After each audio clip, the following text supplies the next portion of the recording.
Kepada yang terhormat Bapak Ustadz Suratno, waktu dan tempat dipersilakan.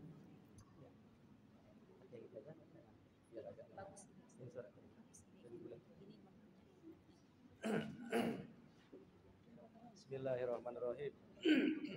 Assalamualaikum warahmatullahi wabarakatuh. Waalaikumsalam. Alhamdulillahirabbil alamin wassalatu wassalamu ala asrofil anbiya wal mursalin wa ala alihi wa sahbihi ajma'in. Allahumma sholli ala sayyidina Muhammad wa ala ali Muhammad. Rabbi shrah li sadri wa yassir li amri wa hlul 'uqdatam min lisani yafqahu qawli. Amma ba'du. Bismillahirrahmanirrahim. Ara'aital ladzi yukadzibu bid-din fadzalikal ladzi yad'ul yatim. Shadaqallahu al-'azim. Wa qala Nabi Muhammad sallallahu alaihi wasallam, inna ma bu'istu li utammima makarimal akhlaq. Shadaqallahu al-'azim wa sadaqa rasulul karim wa nahnu dzalika minasyahidin wa syakirin walhamdulillahi rabbil alamin. Ibu Ketua Majelis Taklim Al-Muhajirin wal Hajirin Fiqh, semoga sehat selalu. Dan sebagai tuan rumah Al-Muhajirin, semoga sehat selalu. Ibu Haji Hanimin, ini juga ketua juga dari Majelis Taklim Aisyah, semoga sehat selalu, berkah selalu. Ini dua sejauh ini kemana-mana selalu bergandengan terus. Kita doakan orang tua kita ini, bunda kita ini diberikan kesehatan, kemudahan rezeki, kemuliaan, serta sehat panjang usianya. Amin. Amin. Juga ada juga jamaah dari An-Nur, ibu dari An-Nur. Ada ya? Ibu saya semua ini sehat semuanya, Bu?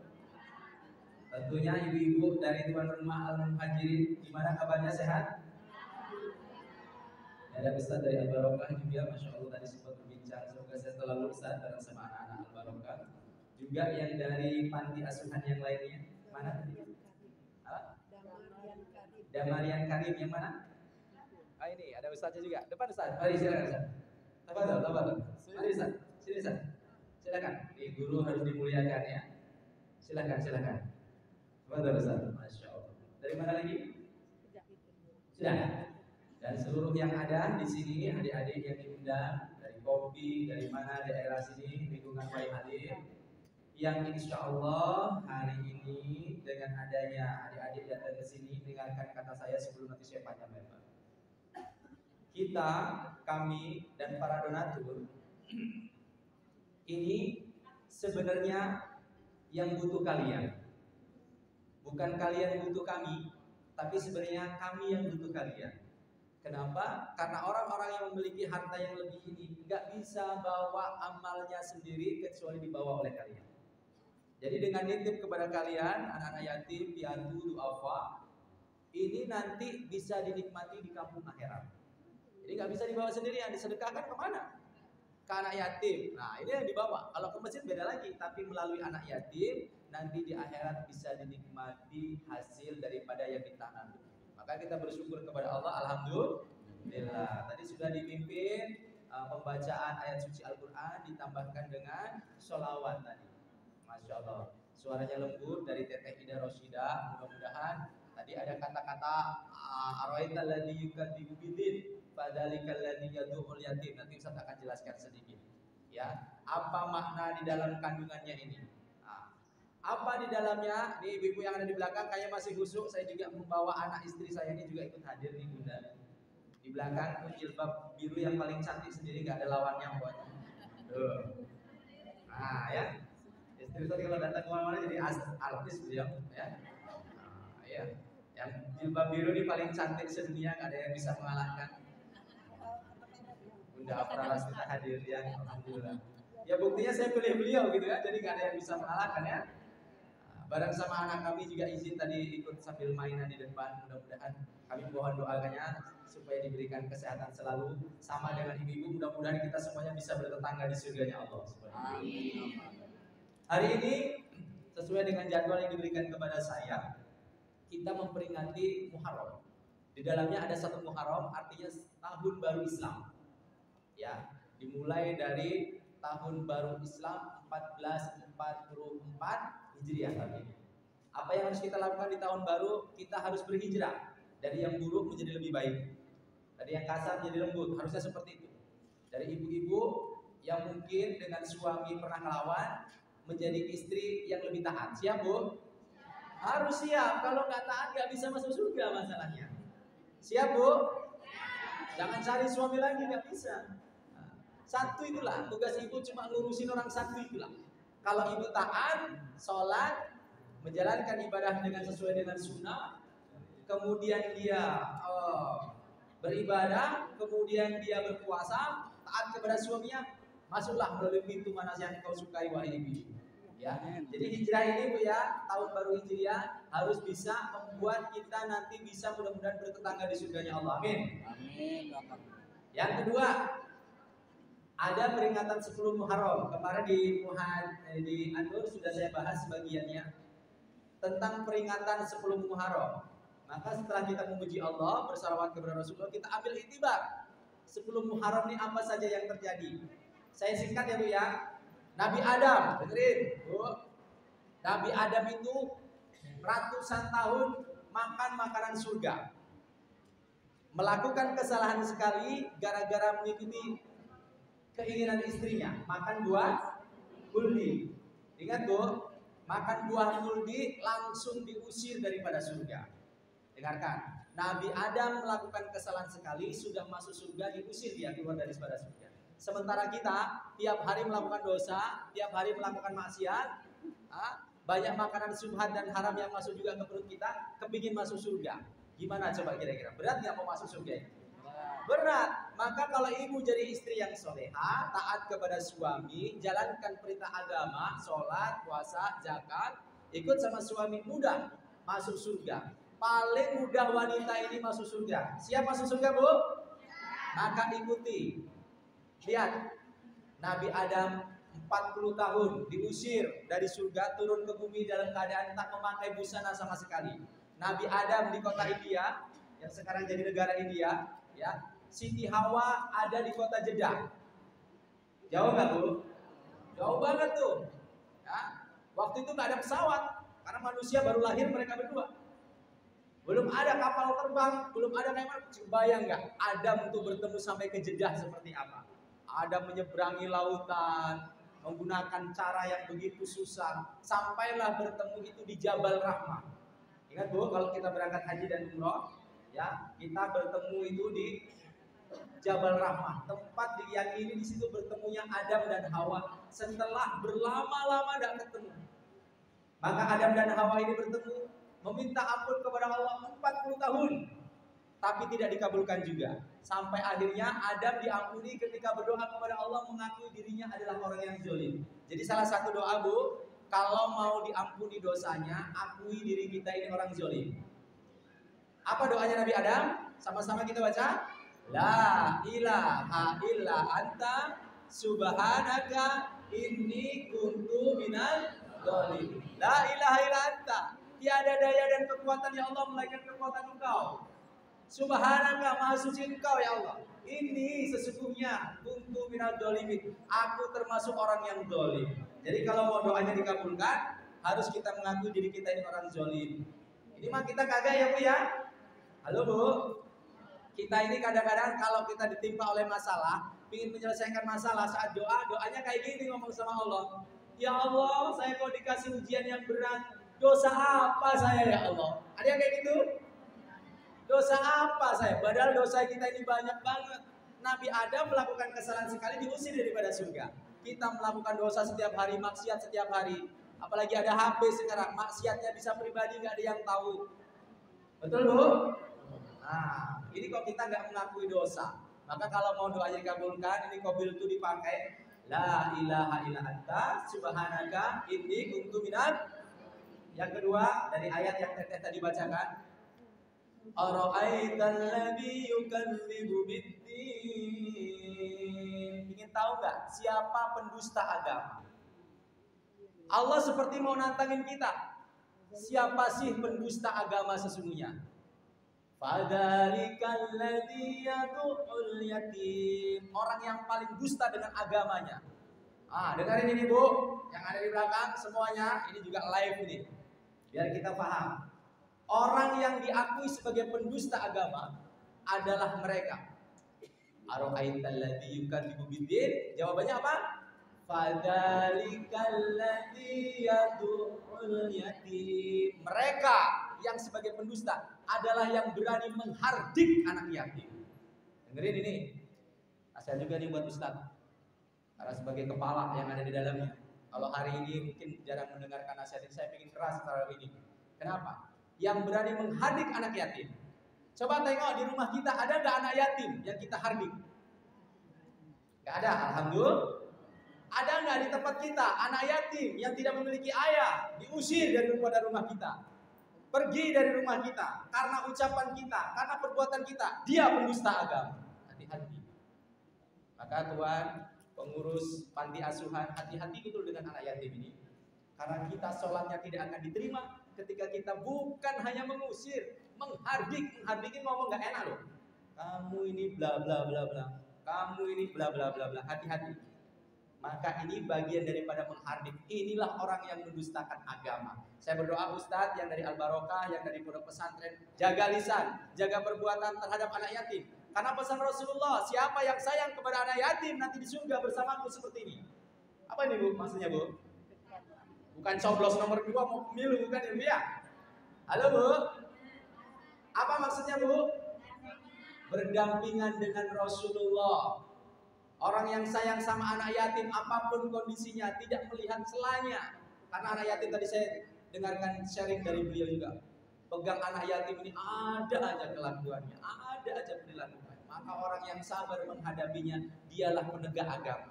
Tapi yang dia lalai menghardik, bahkan sampai menghina, sampai mengusir, sampai membuat sakit hatinya, pendusta agama.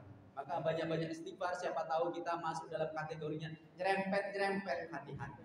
Yang berikutnya saya ingin berkisah. Kisah ini saya ingin tunjukkan kepada anak-anakku yang ada di depan ini. Anak yatim, duafa dan tidak punya.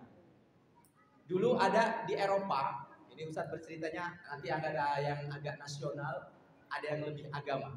Saya ingin cerita yang lebih mendunia. Di sebuah negara Eropa, ini ada seorang anak kecil. Dia ini gak punya makanan, lapar. Ayahnya pun sudah meninggal dunia, gak punya apa-apa. Satu hari dia jadi orang yang ngambilin apa itu? Pemulung. Ngambilin barang-barang rongsok. Nah, nama anak ini adalah Howard Lady. Anak ini namanya. Jadi dia mengambil pemulung itu semua diambilnya, dijualnya. Satu hari dia sedang mengambil barang-barang bekas, sangatlah haus dan kelaparan dia. Barang-barangnya belum ada, dia juga sambil jualan koran, gak ada yang laku. Kelaparan dia, terduduk dia dalam keadaan kaki gemetaran. Aduh, lapar saya, haus saya, gak ada makanan. Maka dia berusaha jalan terus, ada rumah yang kebuka. Maka diketuklah pintu tersebut, Bu. Kayak ibu-ibu Al-Muhajirin gitu lah. Kayak ibu-ibu Al-Aisyah seperti ya. Bu, saya kehausan, saya kelaparan. Tolong dong Bu bagi saya. Ini saya sudah gak kuat jalan lagi saking laparnya. Berapa hari kamu gak makan? Nah, 2 hari Bu, saya gak makan. Hampir 3 hari Bu, lapar saya. Saya jual rongsok belum laku. Saya ngambil koran saya jual belum laku juga. Bu, tolong kasihani saya. Anak ini sudah hampir pingsan, saking lapar, saking hausnya. Karena dia sendirian. Maka ibu ini segera maju ke dalam rumahnya masuk. Kemudian keluar dengan membawa 1 gelas susu. Ya, ketika itu diberikan kepada anak tersebut, langsung diminumnya sampai tegukan terakhir sampai habis. Ketika habis tersebut, dengarkan kata-kata anak ini yang begitu baik rupanya. Halo, yang di belakang terdengar? Terdengar? Yang tengah terdengar? Siapa nama anak kecil tadi? Howard? Dengarkan ini, siapa tahu ada kuisnya nanti ya.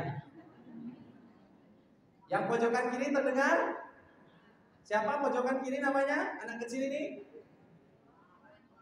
Hah? Bukan Howard itu. Howard? Oke, singkat cerita diminumlah ini. Anak ini bertanya kepada ibu tersebut, dengarkan pertanyaan ini. Bu, jawab Bu kira-kiranya. Bu, harus dengan apa saya membayar satu gelas susu ini Bu? Ibu kok baik banget, yang tadinya saya lemes kunang-kunang langsung kelihatan agak terang gitu. Harus dengan apa saya bayar ini Bu, 1 gelas susu ini?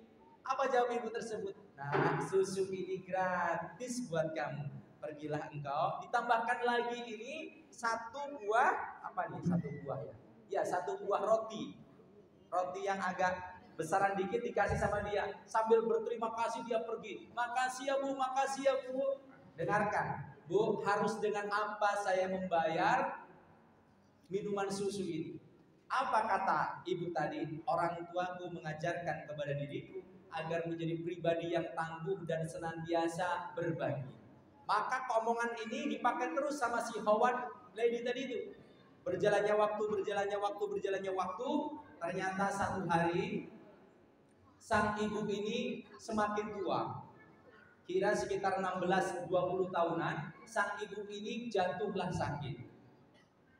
Ketika jatuh sakit, dia berobat ke sebuah rumah sakit. Nah, dia konsul, penyakitnya ini mengalami penyakit aneh yang belum ada obatnya saat itu. Susah. Akhirnya berkonsultasilah dengan seorang dokter. Ketika dirujuk, bla bla bla bla, penyakitnya apa? Terjadilah operasi sampai dengan berminggu-minggu ibu ini ada di rumah sakit. Ketika masa ibu ini sudah mau keluar dari rumah sakit, sudah mau sembuh, ya ternyata ibu ini punya 1 slip tagihan. Apa Bu? Tagihan rumah sakit sini Bu. Kira-kira kalau operasi besar, pengobatannya besar, di rumah sakit hampir 1 bulan. Kira-kira habisnya berapa Bu? Mungkin nggak puluhan juta, mungkin nggak ratusan juta. Kalau penyakitnya berat mungkin nggak miliaran. Mungkin. Ada yang pernah dalam waktu sekejap hartanya habis, mobilnya habis, rumahnya habis, hanya untuk biaya rumah sakit. Pernah dengar kisah itu? Berarti harganya bisa jadi miliaran. Ketika dilihatnya ini, dikatakan sebelum sampai ke ibu ini, tolong diadukan kepada seorang dokter. Dibilangnya, disodorkan itu ACC semuanya, disodorkan kepada ibu tadi, alangkah gemetar ibu tadi itu. Dilihatnya kalau sekarang biayanya hampir sekitar 1,5 miliar. Berapa Bu? 1,5 miliar. Gemetar ini. Wah, ini bakal nyabut nyawa saya kalau kayak gini. Mati ya Bu ini. Bayaran kayak gini mana saya sudah susah, sakitnya luar biasa, pedihnya luar biasa, malah dapat beban seperti ini. Tapi dibuka lembaran berikutnya, alangkah kagetnya ibu ini. Ternyata di situ sudah tertulis 1,5 miliar ini sudah lunas dengan bayaran 1 gelas susu. Apa bayarannya? 1 gelas. Rupanya anak yang dekil, anak yang tadi tukang cari rongsok, jualan koran tadi, itu dulu yang ditolong dengan 1 gelas susu. Sekarang sudah jadi dokter spesialis, pemimpin rumah sakit bernama Howard. Nah, bisa dibuka nanti ya. Jadi anak-anakku yang kecil-kecil ini jangan khawatir. Kalian terlahir sebagai yatim, kalian lahir sebagai piatu. Itu bukan sebuah pilihan. Allah sudah qadarullahnya di situ, ketetapan Allah. Jangan khawatir. Kita lahir dari mana kita tidak bisa tolak. Tapi kita mati dengan cara apa masih bisa kita rencanakan. Maka kalian saat ini dalam kondisi yang susah saat ini jangan khawatir. Tidak ada yang tahu. Nah, Ustaz doakan hari ini kalian mendapatkan santunan. Nanti kalian jadi orang yang bisa menyantuni 1 kampung, 1 kecamatan, 1 kabupaten. Jadi kalian jangan berkecil hati untuk anak-anak yatim piatu dan untuk apa yang ada di panti. Takbir. Kaget kan? Apalagi kalau jadi orang kaya beneran, kaget luar biasa. Takbir. Harus semangat, jangan pernah putus asa, ya. Kenapa? Karena kalian berhak juga jadi orang kaya. Kalian berhak jadi orang sukses, ya. Kalian berhak jadi orang yang hebat. Kalian berhak berpendidikan yang tinggi. Maka minta sama Allah dengan jaga sholat kalian, ibadah kalian. Jaga benar-benar ya Allah. Hari ini aku lahir dari yatim piatu ya Allah. Nanti saya kepingin menjadi orang yang menolong yatim piatu.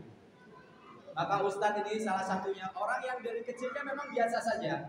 Tapi karena banyak doa, mujahadah, Allah berikan kemudahan segala urusan Ustaz. Maka kalian pun bisa menyamai, bahkan bisa melebihi Ustaz nantinya. Amin ya Rabbal. Yang kedua, ini kisah tentang sedekah. Saya melihat ibu Al-Muhajirin sama Aisyah dan An-Nur ini ahli sedekah. Saya pernah ceritakan kisah ini juga, tapi memotivasi kita saat ini. Satu hari Rasulullah, ini yang Islami ya. Kalau tadi agak Eropaan, ini yang Islami. Satu hari Rasulullah ini kedatangan seorang pengemis. Hai Rasulullah, lapar Rambo ini. Lapar sekali saya ini. Tolong ya Rasulullah, saya kasih makan. Kata Rasulullah, aduh makanan di rumah. Tolong buka wahai istriku. Siapa istri Nabi? Teteh. Siapa nama istri Nabi? Siti Aisyah. Aisyah ini istri yang keberapa begitu ya? Istrinya Nabi bernama Siti Aisyah yang cantik jelita dan muda. Dikatakan sama Rasulullah, Aisyah, tengoklah ke belakang. Tutup saji kita ada nggak isinya? Begitu dibuka, wow, nggak ada isinya. Ya Rasulullah, isinya wow. Isinya nggak ada, kosong ya Rasulullah. Pojokan sana, coba di gudang kita itu ada nggak gandum atau gimana gitu? Ya Rasulullah, isinya juga wow kuadrat, kosong lompong. Kata Rasulullah, terus gimana ini ada orang yang minta-minta ini?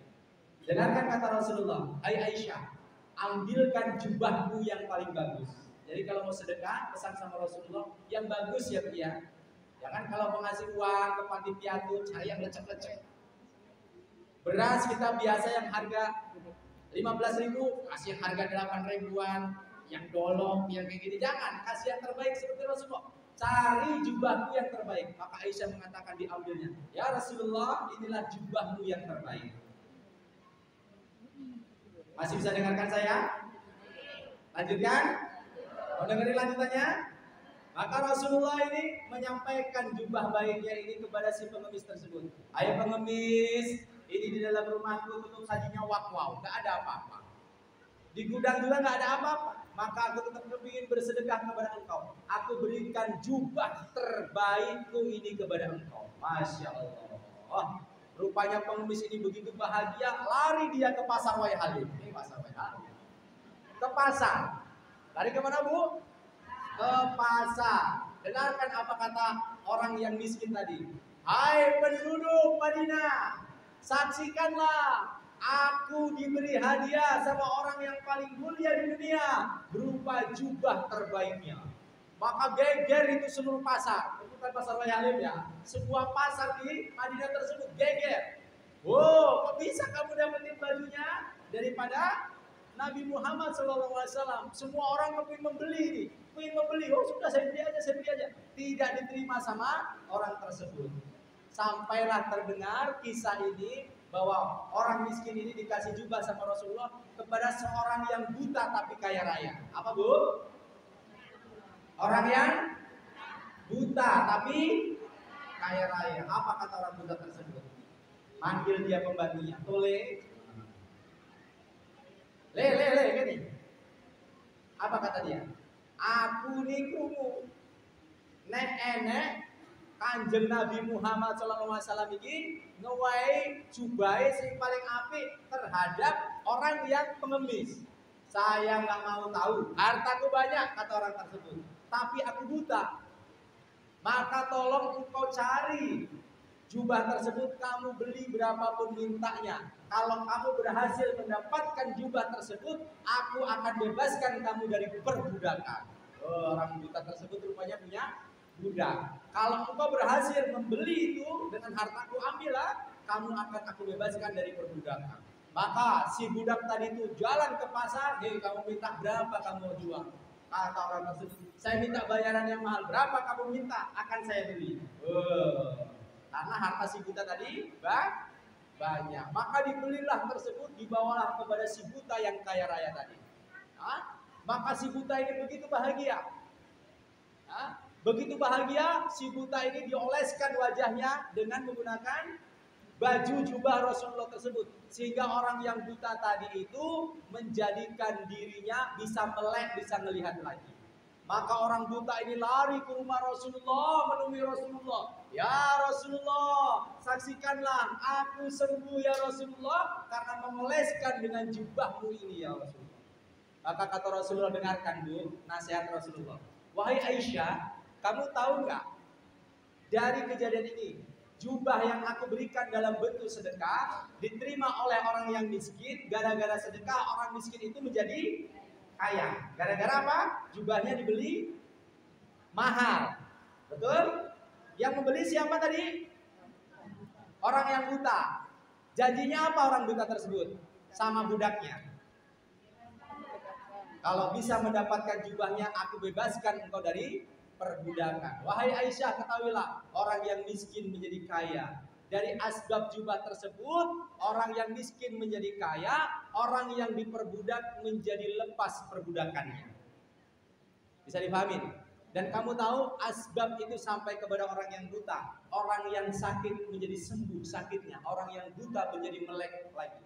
Dan kamu tahu asbab dia bisa melek, dia datang ke rumah kita ini wahai Aisyah dan memberikan harta yang lebih banyak dibandingkan nilai jubah tadi.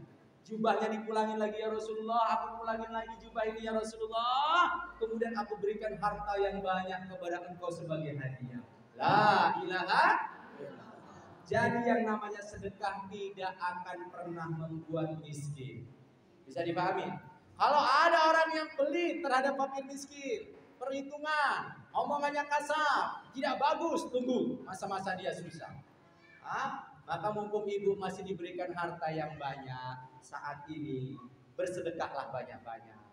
Ya, mumpung masih dikasih waktu, pelihara anak-anak yatim. Ustadz mohon doanya agar bisa juga nih, barusan ngobrol sama Ustadz. Saya ini kepingin banyak rangkul anak-anak yatim, saya pelihara seperti itu. Anak-anak yatim, ya. Orang-orang duafa, orang-orang yang tidak punya ayah, kita coba rangkul bareng-bareng, kita coba besarkan mereka. Tidak ada yang tahu mereka jadi orang hebat, minimal kita bisa bertetangga nanti di surga mengingatkan kita, begitu Bu ya. Maka ibu-ibu yang saat ini sedang sakit, selesaikanlah sakit ibu-ibu dengan sedekah. Kalau ibu bapak sekalian yang hadir di sini, ini sedang punya masalah, selesaikanlah dengan sedekah. Menyantuni anak yatim ini sebuah keberkahan. Harta yang kita punya ini hanya titipan. Berulang kali saya sampaikan kepada Bapak Ibu sekalian. Apa yang kita punya dari harta kita, kita makan jadi kotoran.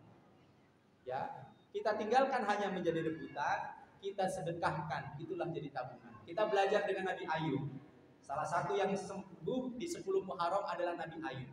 Nabi Ayub ini Bu punya anak 12 orang, laki semuanya. Solehnya luar biasa, kayanya luar biasa, ahli sedekah dia. Satu hari Nabi Ayub ini diuji sama Allah. Datang iblis kepada Allah waktu itu. Ya Allah, ini Ayub ini dia ini sholatnya rajin, ibadahnya rajin karena hartanya banyak. Coba sih aku uji aja dia ya Allah. Aku izinlah uji dia, kata Allah. Monggo. Kalau kamu uji, no problem. Kamu akan mendapati kamu tidak bisa menguji dia. Betul. Pertama kali hartanya yang banyak ini dia ahli sedekah. Tumbuh-tumbuhannya, kemudian itu hewan-hewannya dalam waktu 1 malam habis, mati semua. Sehingga tidak punya apa-apa lagi. Oh, tapi Nabi Ayub tetap soli. Dikatakan, oh ini karena mungkin dia punya anak yang soli-soli yang banyak 12 orang tadi. Maka Nabi Ayub dibuatlah itu prasmanan makan malam, sedang makan berjamaah habis maghrib, tiba-tiba tembok gedung runtuh semua. Atap rumahnya ini rontok semua. Sehingga anaknya yang 12 tertimpa semuanya, mati semua. Rupanya Ayub tetap menjadi orang yang solih. Sampai akhirnya, oh dia ini kan karena dia ini banyak pengikut. Akhirnya Ayub diuji. Pengikutnya mulai menghina dia dan menjauhi dia. Oh, Ayub masih tetap sayang.